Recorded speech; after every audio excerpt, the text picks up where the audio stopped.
I want to welcome all of you to our City Leader podcast. My name's Mike Decker, and joining me in the house is my good friend Tom Hatch. Tom. Mike, great to be here with you today. Good to be here. So, for those of you who are watching this maybe for the first time, the goal of this podcast is to help people, at least from my vantage point, help people love their city. What does that look like? And I wanted also to hopefully motivate, even possibly our young people, to why would they want to consider city government for a career path and so forth. So we'll talk about all of that. But right now, so Tom, for those of you who are tuning in, Tom, for the last, 15 years you've been serving at City Hall in what form, or what kind of, where'd you end up? What was your last post there in Costa Mesa? So I've been working for the city of Costa Mesa for a total of 12 and a half years. And for the last 7.5 years, I was the city manager, and then recently terminated and left that position in mid-November of this year. So let's talk about population of Costa Mesa. About 115,000. Okay. And there's some major businesses. Like, we're talking Orange County, so we're one of how many cities in Orange County? 34 cities in Orange County. We're one of 34. We, for those of you outside the area, are on the south of us is Newport Beach, which you might be familiar with, and then to the west of us is Huntington Beach, Surf City. So we're up on this plateau geographically. We've got an airport, right? Near us. It's technically not in any city. They have it in an unincorporated area, and 4 different cities surround the airport. And that is? So it's John Wayne Airport. Okay. It's the major airport in Orange County, and it's very convenient for all of us, and it's a key transportation piece for all of Orange County. So from a business perspective, what are some of the, we have lots of businesses, but what are some of the pillars of our community? Yeah, so clearly, when people, and myself before I came to Costa Mesa, when I thought about Costa Mesa, South Coast Plaza, comes to mind. And so South Coast Plaza is a very unique and high-end shopping experience, and it's the number one revenue-producing mall or plaza in the United States in terms of revenue. Some malls and plazas are bigger.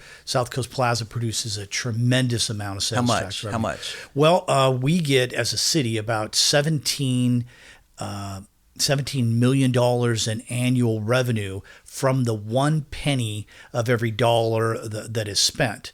And so if you take 17 million, add a few zeros to that, it comes out to $1.7 billion in annual sales. And so that's a tremendous revenue generator and economic engine for the whole community.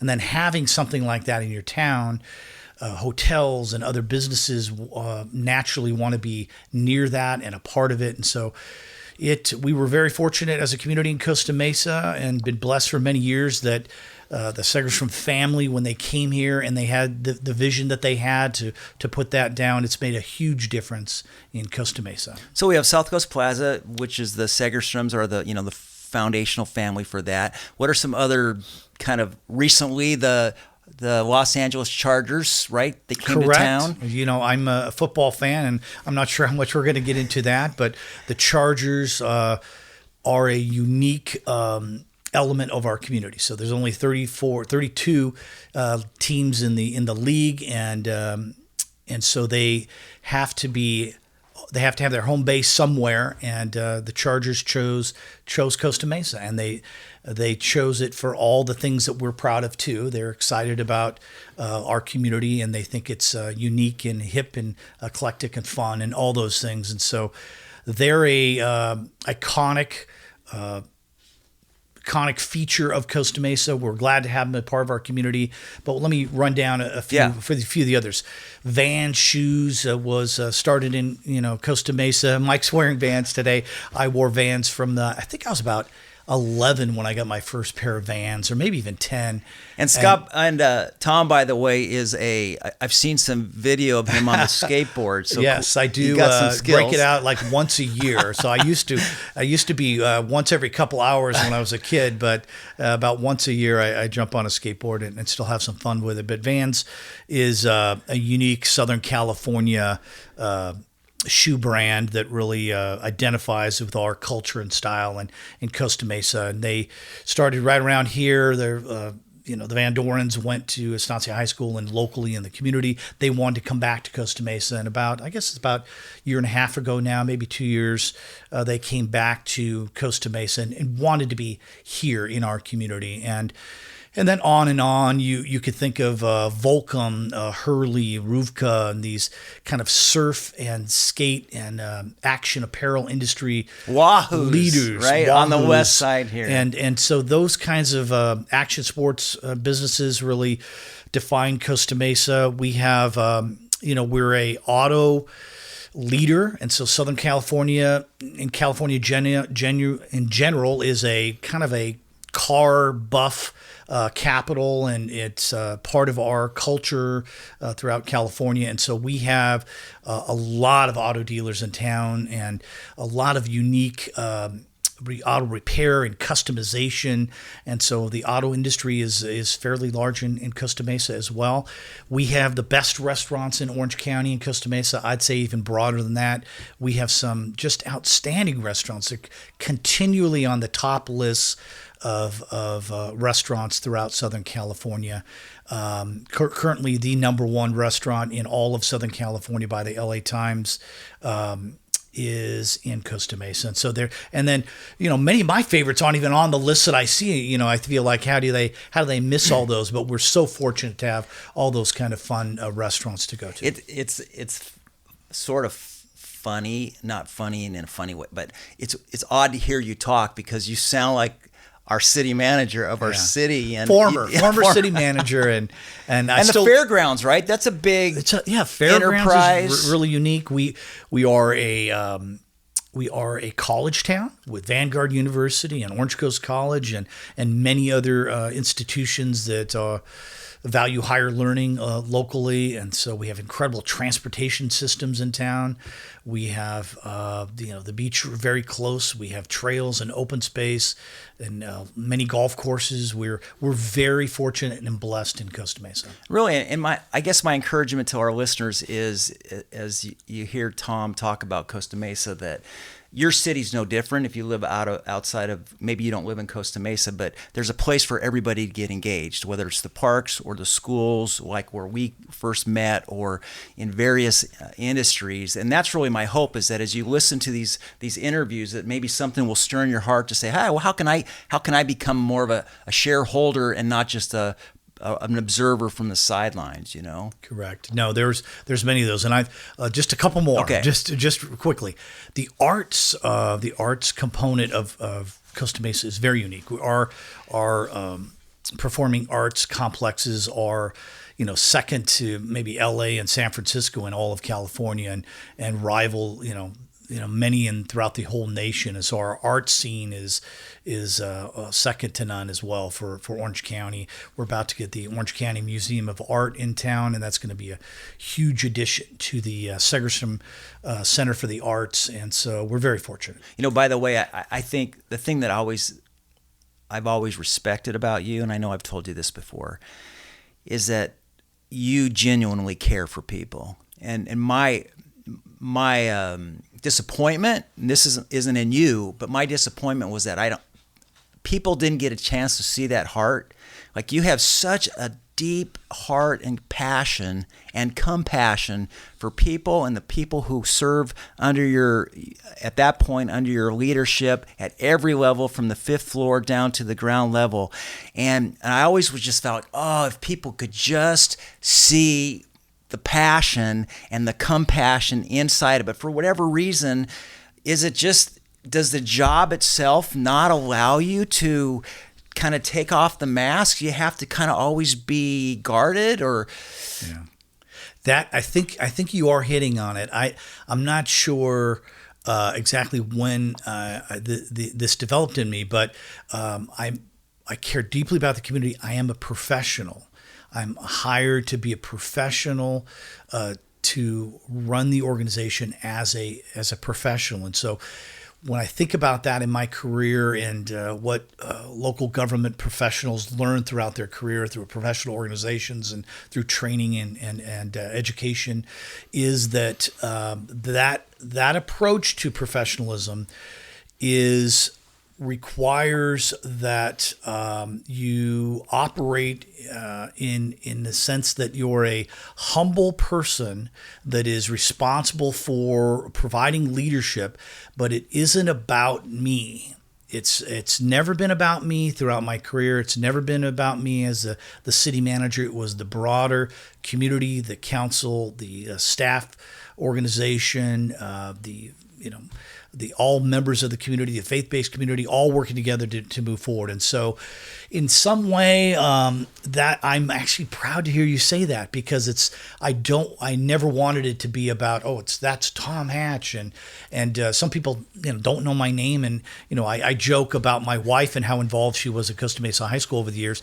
I was known at Costa Mesa High School as Vanessa Hatch's husband. That wasn't, that's Tom Hatch's, the city manager. It was, there's Vanessa Hatch's husband. Yeah. And sure, a few people knew I worked for the city, but something about just being humble and trying to solve problems. And so what would your message be to businesses in terms of what they might get involved in? I also like you to think about what would your message be to pastors, because I'm a pastor of Palm Harvest Church, and there are many other pastors here in our city who may be tuning in, and so I'd love for you to just challenge them. But let's start with the businesses. Well, when I think about communities and cities in the past, and there was more involvement through service clubs and service providers, and people were able to be engaged and involved in a variety of different ways in their community. I think as we all have very busy, hectic lives, it's harder and harder to get together on a regular basis with friends and colleagues and do service projects. And so I think the business community, through the Chamber of Commerce, as well as just understanding an issue and caring about their community and being involved, it's critical for them to do that, because we're better with it. And I think you hit on a good one for the business community, and I'll go into the pastors as well. The idea of homelessness was one that really connected with a lot of different folks. And so when people are impacted, like they are in homelessness, and so we had homeless that would go onto private property that were operated by businesses, and the businesses, that was their property, and they were some were frustrated at times that they were having impacts from homelessness. Well, those folks were required to be engaged in some because they had a direct issue and a challenge. And so I think as a broader community, we need to think about not only what's directly impacting us, but how is it impacting our broader community. And so we need to, it's challenging and changing our thinking from what's impacting me to what's impacting our broader community. And Mike, you've been a leader, and we have many leaders in the church community that have been engaged in a variety of ways. And so the church community thinks differently in Costa Mesa, and has been probably the best leaders in Orange County that I'm aware of, that says, this is our community too. We're going to be engaged. We're going to be involved. And so homelessness clearly, but it's many other aspects of the community that members of various churches in town have been engaged in a variety of different issues. And so that thinking differently about, this is our community, we're going to be involved, has engaged and encouraged thousands of folks to be involved in a variety of different ways. And I think that's unique. And so congrats to you and many other folks. So you've changed the thinking, and we've done some good things with homelessness, but there's so many other issues. And so I challenge everyone in, businesses and just people in general. So there's folks out in our community right now that retired a few years ago that have talent and skills and all these great abilities that they could bring, and they don't know how to be engaged and involved. And I remember, and if I reflect back on my wife being so involved at Costa Mesa High School, and wanting to get involved a little myself, but I didn't have a title, didn't have a job, and I felt like walking around like folks would feel like, well, who's this person, and what's he doing here, and why is he involved? And so I think at times government, the chamber, and as a broader community, we need to accept and welcome in others to be engaged and involved, because some people want to do that, they don't know what to do, they don't know how to do it. They need to be welcomed. They need to feel involved and engaged, and we need to communicate with them about what's happening. And so, but with that, then people, if we start doing that as a community, they need to step up and be involved. There's so many issues and problems, and many times folks are waiting for someone else to solve those problems. I think we need to pull back and say, we're all responsible for those problems, like we're doing on homelessness, but how could we do that on every aspect? Crime issues, park issues, recreation issues. There's so many. Our local schools. There's so many ways that people can be involved in their local schools, and I don't think they're getting involved, and they may have some blockade or some barrier that they need to get through, but they need to get through those and find ways to get involved. And so there's a lot to do for Costa Mesa. It's a great town. We've already raised the bar. I think with your leadership and the pastors in town, I know a lot more people could do even greater things for Costa Mesa. All right, so 2 more questions. Question number 1. So you, in November, got terminated. Correct. You got canned. You got Correct. given the boot. Fired. Got fired. And we have talked how that's just, from your perspective, that just goes with the territory as a city manager. That's one of the risks. You're an at-will employee, and you serve in your point, five bosses. But anytime a person's terminated, as was the case with you, and I'm looking from the outside in and maybe also from the inside out, is there anything you want to say? As far as I know, there wasn't a cake or balloons or anything or a going away party. Or is there anything that you want to say to your comrades at City Hall that you haven't had a chance to, maybe? Sure. No, I didn't. And that, in a different way, it's about being a professional. And so there's professional standards of being a pastor, of being a police officer, of being a teacher, of being engaged, being a business person. We all have professional standards. So the standard for a city manager is, in my book, it's not about me. It's about helping the community move forward. And so my first intent was to quietly move on. I did some great things here. I worked hard. I care deeply. I built some great friendships with people at the City Hall. We have a staff that really is truly outstanding. So you hear city managers say, our staff is the best. Our staff was fantastic. They were incredible. They worked incredibly hard and very, very efficient and creative. We did some great things. And so I cared about them deeply. But there was a new council coming in, a change for 5 members to a directly elected mayor and 6 council members, so a total of 7 elected officials. That group is plotting a new course about where Costa Mesa is going to go. The best thing for me as a city manager is to move on quietly and move forward. Now, I would have loved to said goodbye to folks, and I didn't get to do much of that. But when the decision's made to move on and terminate and move on, then it's about how to quietly move on to allow the focus to be on moving forward. Not about, where's Tom? No, he's gone. He's doing fine. He's got good things on the horizon. He's doing really well. He did great things here for us. Our government works when democracy works when local electorate elects leaders that represent their interest, and then those leaders can work with professional staff to implement those ideas. And so it's vital. It's critical that new elected leadership have the ability to ensure that their ideas and policies and concerns and hopes and dreams can move forward quickly. And they need the professional leadership to be right there in lockstep with them as they move forward. And so that's how I love democracy. I love representative government, and I love the profession of trying to help folks. And so all that together makes me have this corny way of, caring deeply and doing all I can and then quietly moving on to allow our community to continue being great. And so that's important to me. Well, I think I would challenge, first I'll say thank you. Thank you for your service to our city. Thank you for your service at City Hall and everything that you and your family do in our city. We are grateful. Our city and community is better for it. At the same time, I want to challenge you. You are still a shareholder. You still live in the city. You have a home here. And I don't know, there's got to be a way, Tom, and I think you have the right personality for this, to still be a value adder.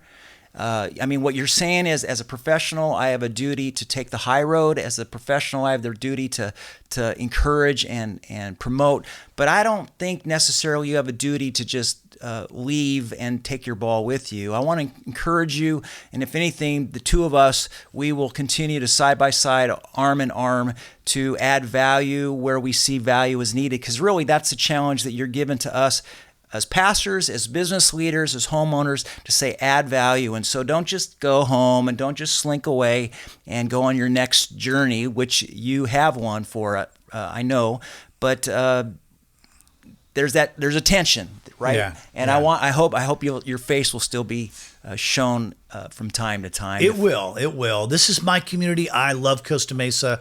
I go to all the shops, and I went to a basketball game recently, local high school basketball game.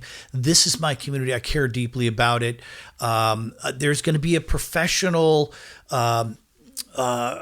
carefulness about how I approach different things, but I care deeply. I'll be engaged and be involved. I think the challenge will be is when you see somebody moving our city, and you're a homeowner in our city, in a direction that maybe you have a hard time with, right? That's when it's a divisive issue, when people go, so what do you think, right? Let's get a soundbite from you.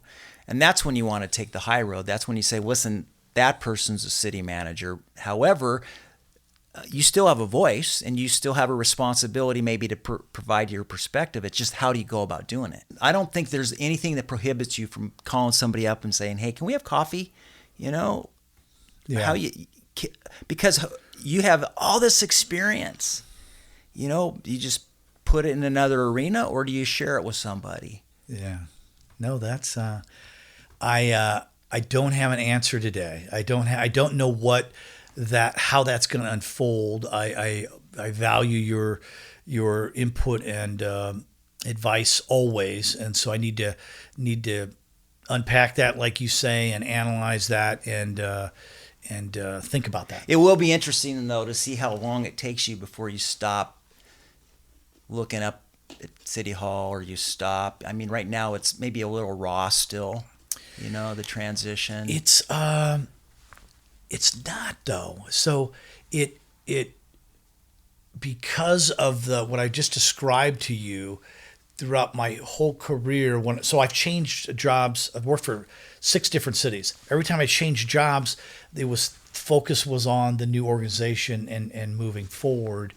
And so it always, I helped move communities forward, and then I left and, in a sense, passed that torch to someone else. What's different is I live here, and this is my community, and that's what changes it in my mind. But it was so in a strange way, it was easy to move on from cities because I worked my guts out everywhere, then passed the torch and moved on somewhere else.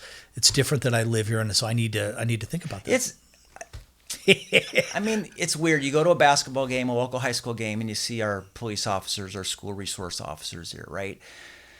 They're going to recognize your face because you've interviewed a lot of them and gave them, offered them the job and stuff. I think it's good for you to still go up and shake their hand and say, hey, how you doing? And it might be feel like there's an elephant in the room. It might be awkward a little bit, but it's just, it's natural. It's the natural thing to do. And I think it's the right thing to do. And the more you say hello, and the more you just kind of, not hunker down, it'll get easier. I think so. It was, even just seeing those officers at that basketball game, it was, I get the sense from people that, oh, there he is, and he got fired, and wonder how he's doing. I'm doing great. I'm doing great. I feel so positive about how I helped this community in so many ways. In many ways, no one will ever know all those little things that really are going smoothly, or different improvements that I helped with, and I'm okay with that. So there is this element that, oh, there he is, like he's yes, I was fired. I think most people have been in fired. That was the first time I've been fired, but it was I'm comfortable with it, and it is part of the job, and it's part of local government. It's a critical part of local government, and so I need to. I guess the more people see me, and it won't be as strange. It'll be for all the right reasons. I think that, for me, a bigger takeaway is transition. So many times we fear transition, and just talking to you the last few weeks, it's amazing how there's a lightness in your spirit. Oh, yeah. I mean, I think the pressure of the job, it's only when you don't have that pressure anymore that you sort of realize, wow, I was really carrying a lot. Yeah. I tell that with cops. They retire 6 months from now, they realize, oh my gosh, I was really stressed. And a year goes by and, oh my gosh, I was really stressed. And then 2 years go by and go, oh my gosh, how stressed was I? But I can hear it in your voice when we talk, and Absolutely. It just really reinforces. I'll just shout out to our community, the religious people of faith. We need to pray for our city leaders, because it is a heavy load. And lonely, and there's a lot you just have to keep to yourself, and different challenges and issues come forward, and I appreciate that. And so that's another thing the church community and the faith-based community has done in Costa Mesa. You've done that. I agree with you, though. More is needed, and those people need to be supported and thanked. So what we've heard today is Tom Hatch is going to go undercover, but not really.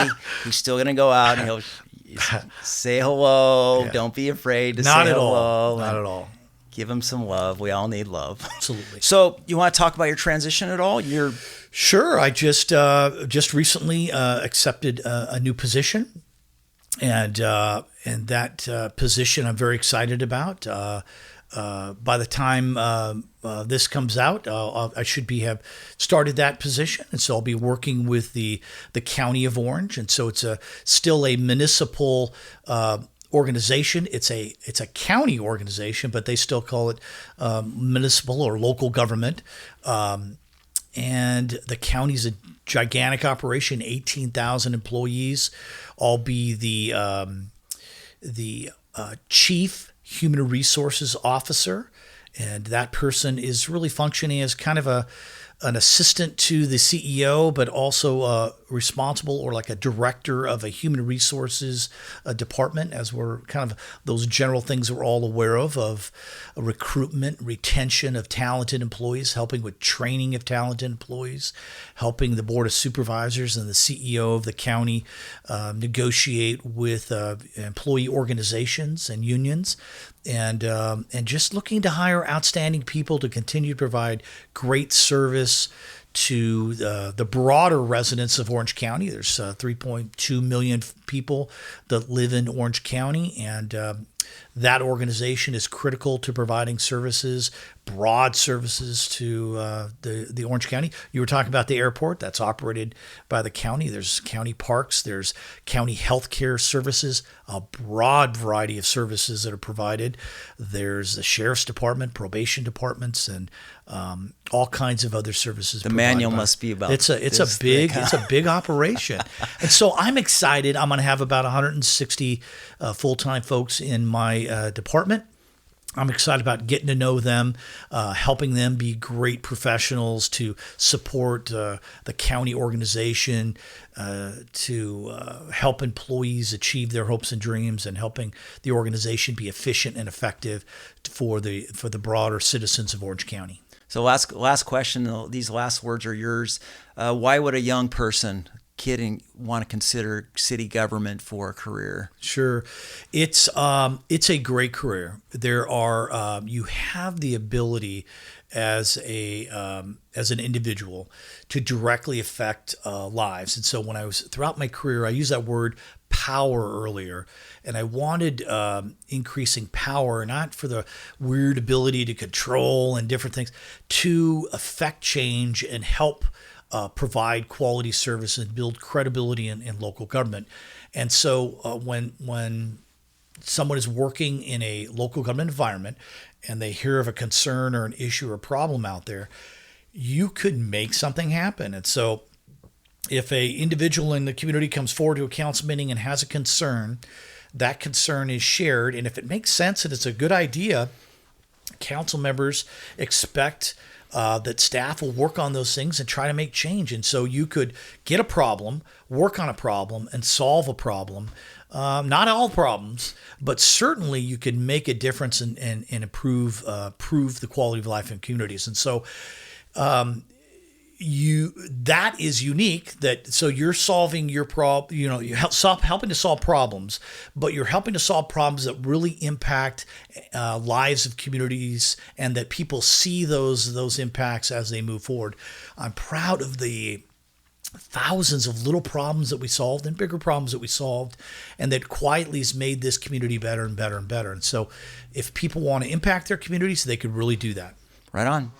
Well, we wish you the best in Thank you, Mike. This was fun. New venture. And Tom Hatch, if you have Tom's phone number, it hasn't changed. Give him a call, reach out to him, and glad to have you on the show.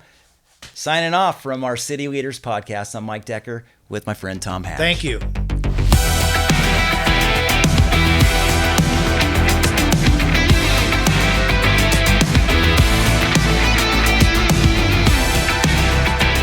Thank you for tuning in to the Palm Harvest Podcast.